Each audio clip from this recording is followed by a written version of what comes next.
I was recently informed by my son that Trogzilla's wife, Amazona, gave birth to a pair of twin girl mountains, each roughly the size of Kilimanjaro, and that they, in turn, bore their own blocks off the old chip, so to speak. The cycle of childbirth seems to have proliferated faster and faster ad infinitum. Presently, it would appear that new generations are growing up at every instant.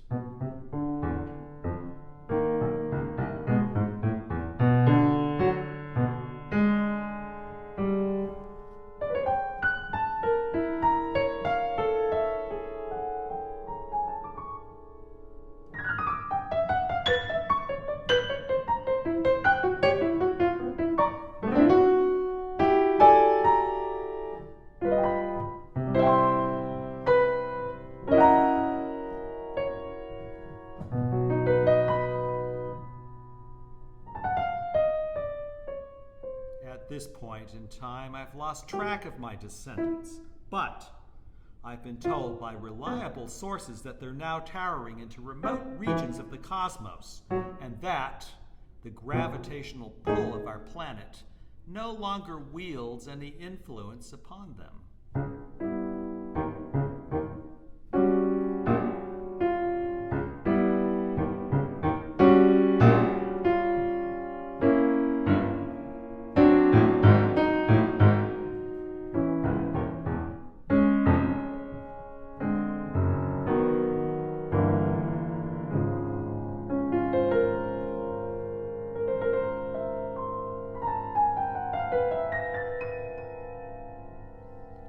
On the rare occasions I get outdoors, sometimes Tarzanosaurus will tote me in his vest pocket.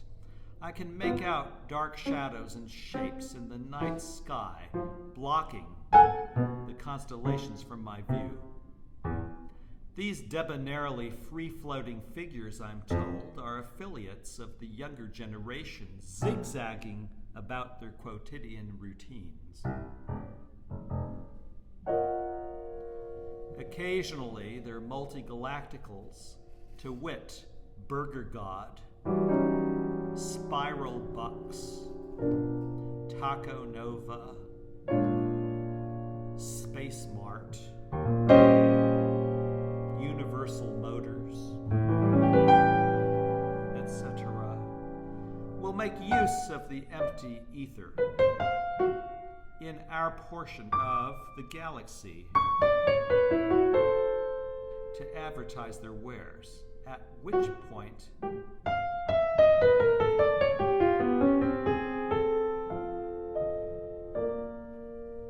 the heavens illume with ginormous holograms of auto parts, quarter-ton burgers, with or without fries,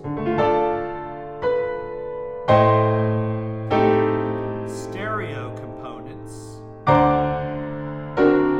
home computers and accessories, caramel broccoli shakes, mocha tuna frappuccinos, and what have you.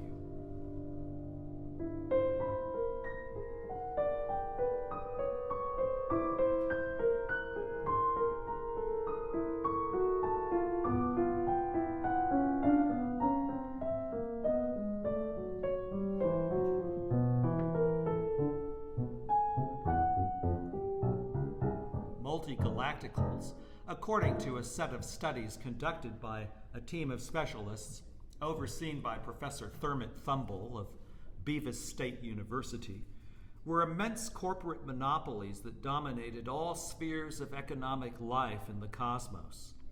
If a given wage slave was owned by a multi-galactical, and if said wage slave towed the bottom line to a T, he or she stood better than a snowflake's chance of averting maximal demotion by associates within his or her branch of the company. The sine qua non for maintaining one's function would be to forcefully demonstrate one's infallible faith in and unconditional love for the company. a dedication of heart, mind, body, soul, and boodle. If howso the slightest tang of insubordination became conspicable in a wageling, in despite of his or her seniority, which could be something as seemly minute as a timorous hesitation while singing the corporate theme song.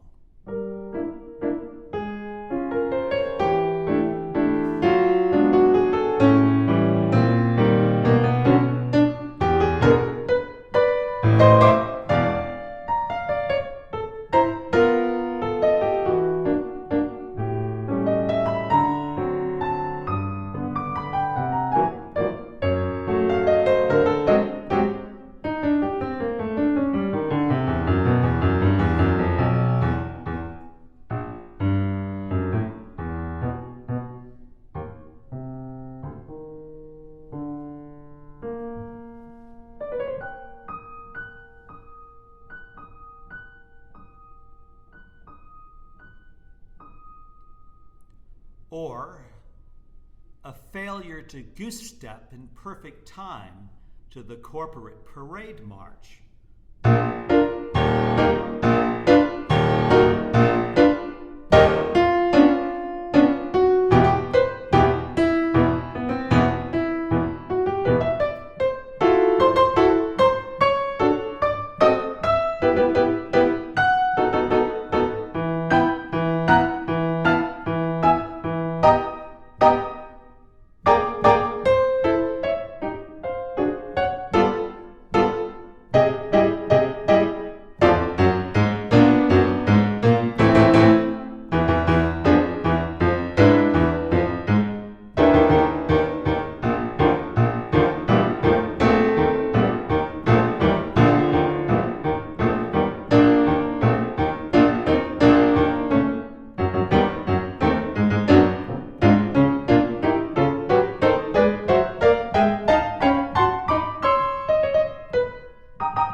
Waggling one's hips out of sync when called upon to bump the corporate belly dance.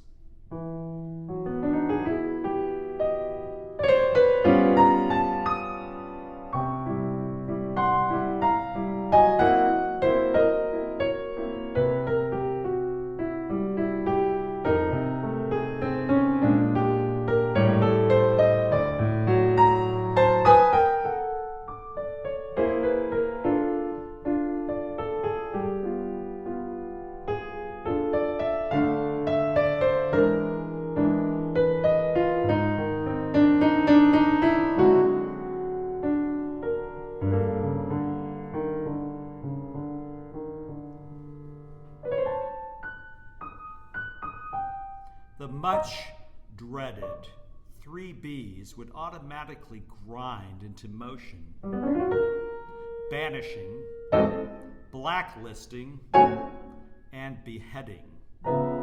This, of course, was a figure of speech, for the process itself was designed to last for many sessions, so that flagged subversives would have time aplenty to curse their follies and rue not just the days they'd lapsed into their atroce and grimful transgressions, but also the very tides on which they themselves had been issued forth.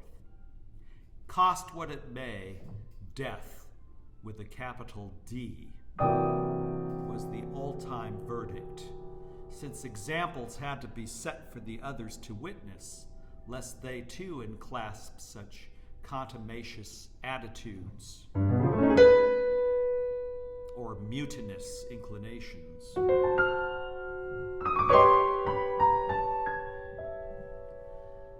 The upper extremities of the wage slaves, once chopped off, usually found their way into the orbits of eruptive variables, eclipsing binaries, or red supergiants, and in some cases were engorged by starving black holes.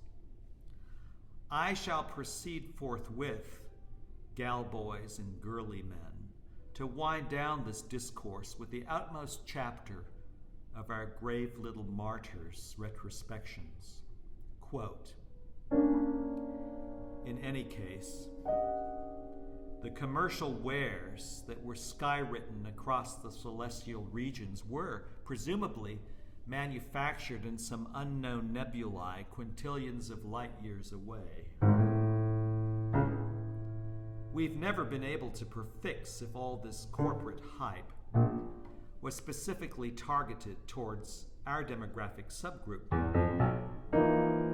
or if the adverts in the sky were merely projected by accident out of some inaccessibly remote light source. Just the same, I called one of the toll-free numbers flaring in the heavens after sunset to inquire about possible cures for my illness. And the person on the other line said he recognized my name from somewhere. So I mentioned some of the gulags, aside from Harvard, where I used to teach, and he told me that the Clunkenfloyd Academy of Co-Mutual Rectification was his great-great-great-great-great-great-uncle's alma mater before he'd gone on to do his doctoral time at Ninja Turtle U. The aforenamed academy had in recent years become illustriously notorious as a breeding ground for radical doctrines such as power boot economics and procrastinationism. The staunchest advocates of such perspectives rapidly espoused structural and ideological reforms in various sectors of the inframarginal world, and the most impassioned proponents thereamong took up the cudgels for casualties of the growth plague, and even went so far as to raise funding to subventionize the construction of re-education accommodations for the offscourings of society. Between whiles, a maze of bureaucrats inside the bad administration who were sympathetic to the procrastinationist cause, and thereat accordant with its agenda, pre-registered the poor, the sick, and the elderly in holes and corners unbeknownst to them, to be housed in blocks of what were formerly used as hutches for hair shirts, jock straps, circular protectors, and such like in the locker rooms of abandoned fitness centers.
quite recently, in what appeared, at least on the surface, to be a sweeping, magnanimous gesture on the part of our incumbent CEO, all forces from the occupied zones were withdrawn.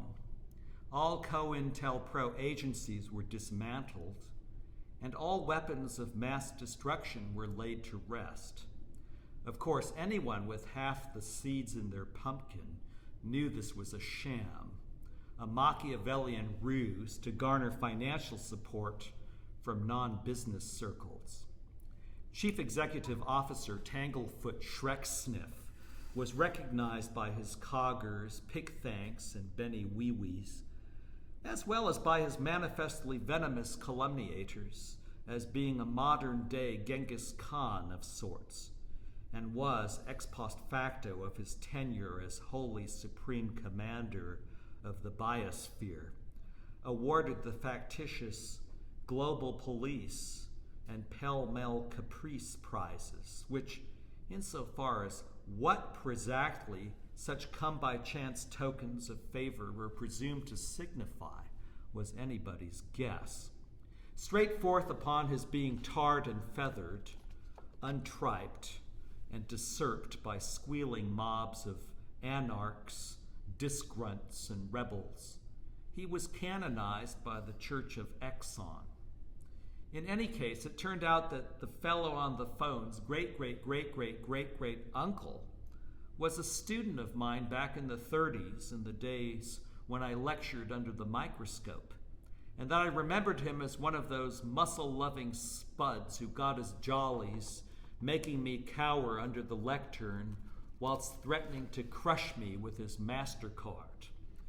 Well, as I learned from my conversation with this fellow on the phone, such pranks were performed at the instigation of Thargoyle, the preceptor, a sizable toad in our department who had a well-earned rep for being an astutely sequacious career-monger, and was known by various schlemazzles, whose ends he'd managed to play against the middle, to be a sliving, covetous, finagling conniver.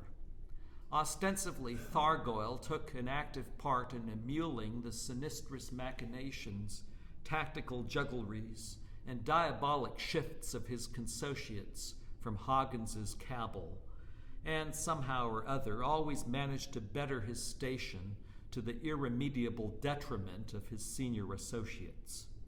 Thargoyle was shrewd enough to realize that the ad board didn't give a fiddler's fark about the welfare or safety of the Brainery's senior savants, and was wide awake to the fact that old dodos like myself were no longer possessed of the say-so or veto power we once commanded. This was not only due to our Lilliputian proportions, but also to the increasingly laborious task of keeping in step with the latest research in our realms of expertise.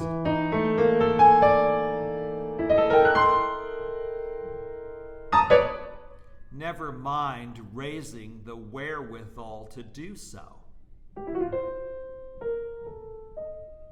which, in the contingency that the dimensions of our physiques had been of sufficiently competent cubic mileage, would, in and of themselves, have made a wickedly tough lineup to buck.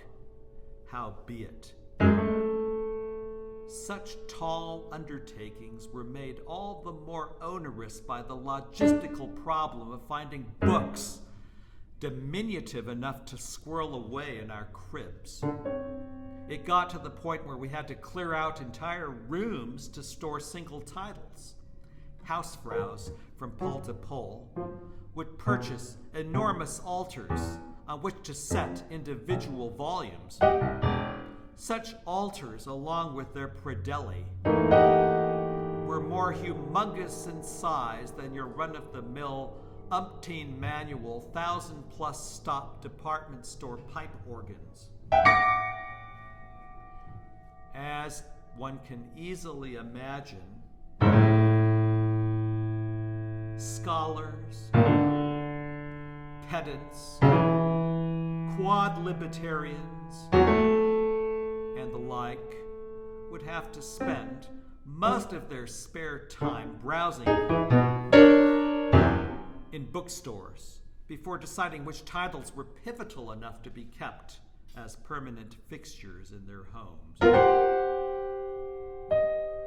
One fine day, as I was thumbing through a textbook on Pinot entomology, which approximated in size a century of phone booths, give or take, something decidedly singular went down before me. Well, I'll be diddle-damned if the incident I'm about to relate was just a figment of my fancy, for right then and there, before my jaded eyes, plump out of the cathedral door-like pages of the tome I was dipping into, popped a pair of thumping skeletons, both of which crashed thunderously upon the asphalt planking,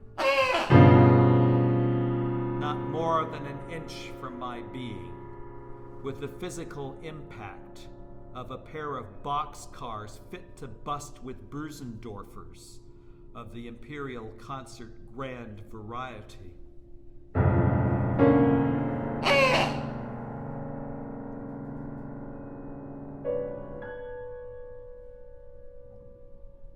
I can't even begin to describe the rickety-rackety biff-boom-bang these relics made on their point of collision.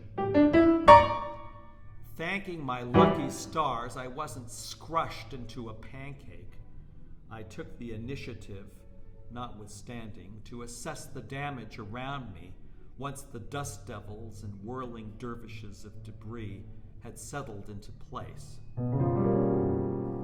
Upon wiping the schmutz off my Coke bottle lenses with a silk sernap, I thereright recognized both skeletons as having belonged to Hoggins the upstart and Thargoyle the preceptor. I knew it was they on account of the ostentatiously tweedy Brooks Brothers suits that hung in tatters from their bones, along with their signature custom-made skunk skin, aardvark, and porcupine leather funny bone patches. It should not go unsaid here that while I felt an intoxicating thrill at the sight of their fractured remains,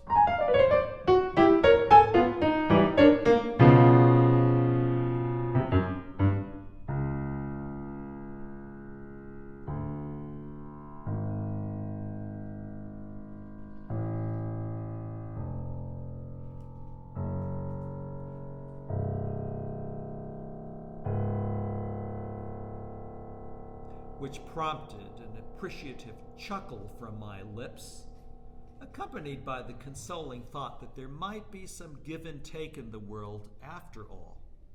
I also felt an uncomfortable chill when the realization dawned on me that finding the broken skeletons of these worthless academics under such disresting circumstances only served to validate the hideous rumors I'd heard over the years about faculty members from our school being crushed inside textbooks by savagely vengeful students.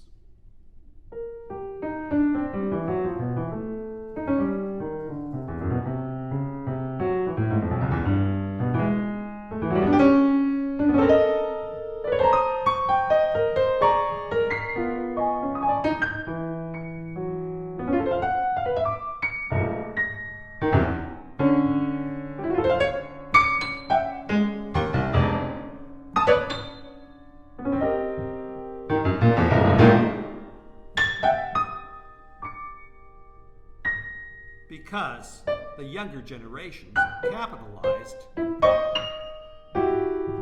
on our insatiable thirst for reading material. They made a point of installing elevator shafts in the bookshops to lift us from one level to the next, which enabled us to peruse the blurbs that were splashed across the spines for our benefit. Each shelf was equipped with a special crane one could operate to open the books and turn their pages. Such benevolencies, though well-meant, were good and fine, yet fell grievously short of addressing the fundamental posers, rulers, and sticklers we were attempting to tackle. Sometimes it would take fortnights, even entire semesters, before I could come to a prudent verdict in respect of which title to purchase and bring into my home. Commercial publishing houses like Elvis Press, Butthead Books, and Pogo and Bozo Limited, among others, pandered to the brute and tabloid gothisms of the micromorph bourgeoisie by publishing finger-sized opuscules which, though ponderously clumsy by second millennium standards in terms of one's having to schlep them, were nevertheless strategically manageable in their dimensions, insomuch as it was possible to transport them on mattress carts, maintenance platforms, vending machine hand trucks, and so on. Be that as it may, such houses, although in easy enough circumstances to be magnanimous to their midgetine patronage, issued only backlists of space operas, spy boilers, blood freezers, spine tinglers, yellowbacks, penny dreads, whodunits, and then some. Not exactly fodder for the quizzical minds of our noted faculty's vest pocket contingent.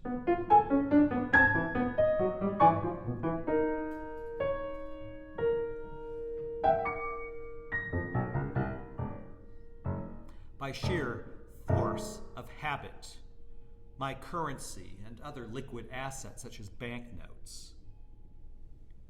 I kept my currency in epic denominations, since the transport of a single bill required renting a U-Haul for the day. Not to speak of the fact that the almighty dollar, as it was once styled, ain't exactly what it used to be, or at least what it was once cranked up to be. The panhandlers and stick-up men would, as a rule, overlook our convoys, as it was apparently against their ethical codes, however twisted they may have been, to take advantage of our wart-like frames. Besides which, as a polite precaution, we armed ourselves with case shots.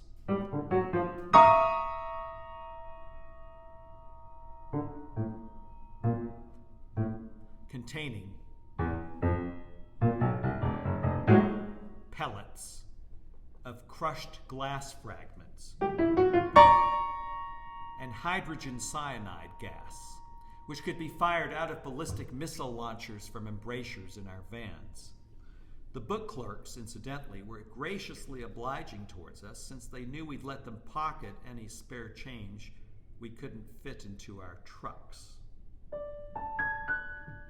Anyhow, having neither the go-juice nor bluster to ramble on much further, suffice it to say that the drifts and developments of the past few decades have transmogrified at such an alarming rate, I've had to demit myself to a catatonic stupor of anonymity in my métier.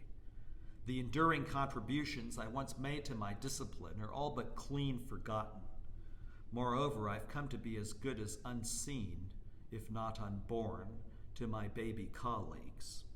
Officially, I still retain the imposing, albeit confessedly trumped-up title, Professor Emeritus. Yet, what with the rapid turnover in personnel, whensoever I shamble or cramble through the vaulted corridors of my department, not a single entity, however seeming well-disposed, will go so far as to doff a cap to agonize my existence any longer. Of course, 'twould be insensible, if not plumb silly of me, to take my lowly little worm's eye view of such Olympian aloofness to heart, as the Johnny-come-latelys on the faculty are evidently blissfully unconscious of my perilous proximity to them. Even so, I don't think it abstinent on my part to expect that they'd search me out in the woodwork once, perhaps twice, in a blue moon, if for no other wherefore than to engage in some idle pleasantries or small talk. After all, I've been properly civil towards them, tipping my stovepipe,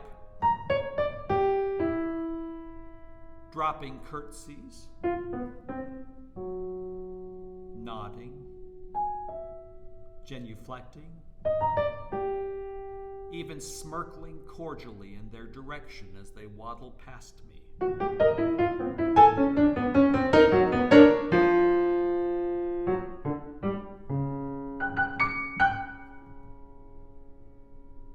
Though, granted, I do have to take cover now and then to dodge the meteoritic fallout from their flicking belvederes,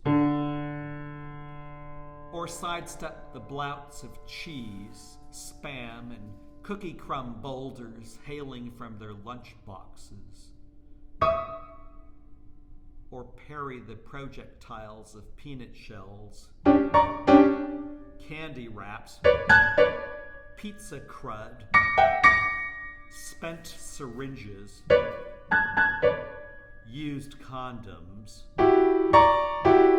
and what have you, slackly misthrown into their shit cans, etc., from whence it ought not be inferred that I'm eluding their fellowship, au contraire. By no means whatso should my watchful reserve, in point of my physical surety, be suchwise construed. Besides which, it wouldn't exactly impair their prestige to get to know me, or at very least my writings, considering my testimoniums were once known to engender favorable outcomes for the budding careers of many a pingling young spoon.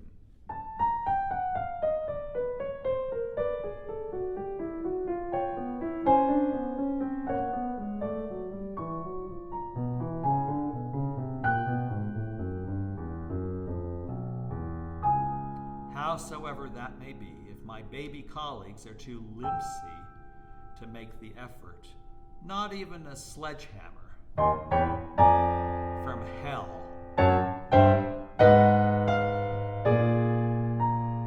can loosen their domes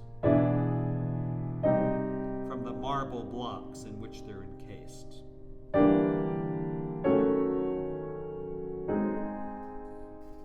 Academics. Can't live with them? Can't live with them. And so,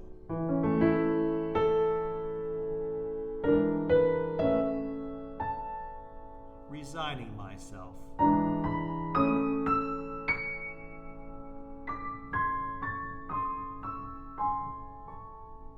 to this ever-deepening obscurity,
edging myself ever closer to the stroke of invisibility, even whilst to my significant other, I'm ready to lay down the old knife and fork as a means of exfiltration from this topsy-turvydom.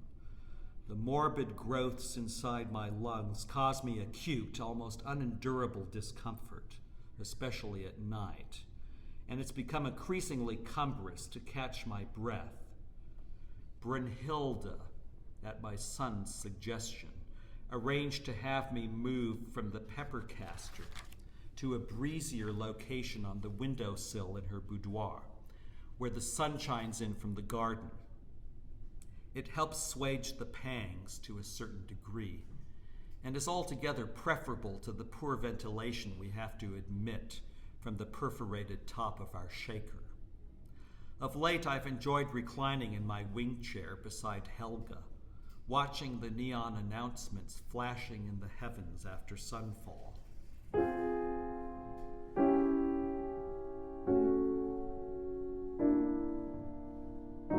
Well, seeing as I've dried out all the sludge at the bottom of my inkwell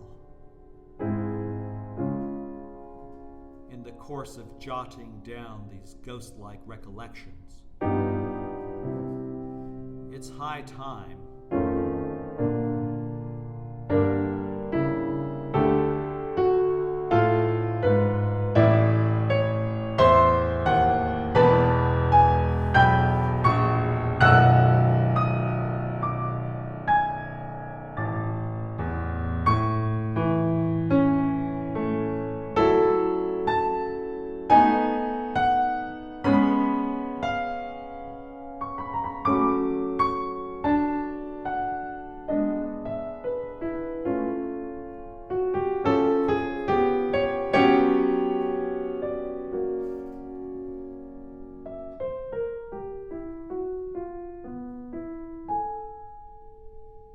It's high time I asked the big woman to bury them somewhere, perhaps in one of the flower pots on our front stoop.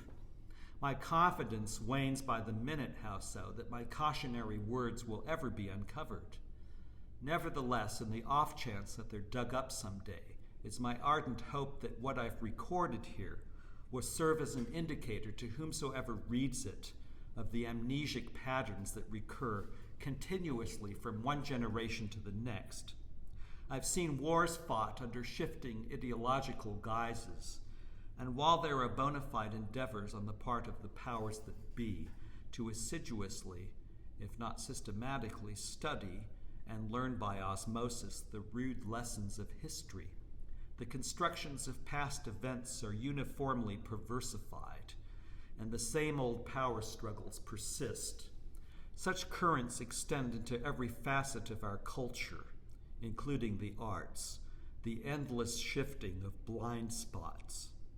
I thus deem it of paramount import that future generations won't fail to give heed to the counsel of their elders, in despite of our dwindling dimensions, especially when we come to be feckless and puny, even calcified and fossilized as I now am.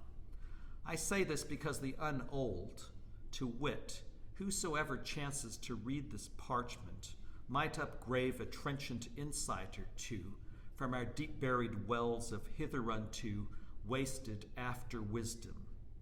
And in the event that they are adequately forewarned, they can better prepare themselves for the nameless hardships they'll have to face in their own declining years. My breath grows short and sounds gurgly. As it goes, I haven't eaten in several days, which is far from being a healthful sign. I can feel a stagnant spawn of spittle and snot accruing inside my gullet. I can also sense a miasmic rush of s'more assailing to evict its way therethrough. On account of these 11th hour unfoldings, I expect it's now time for me to bid my readers a wistful adieu. Unquote.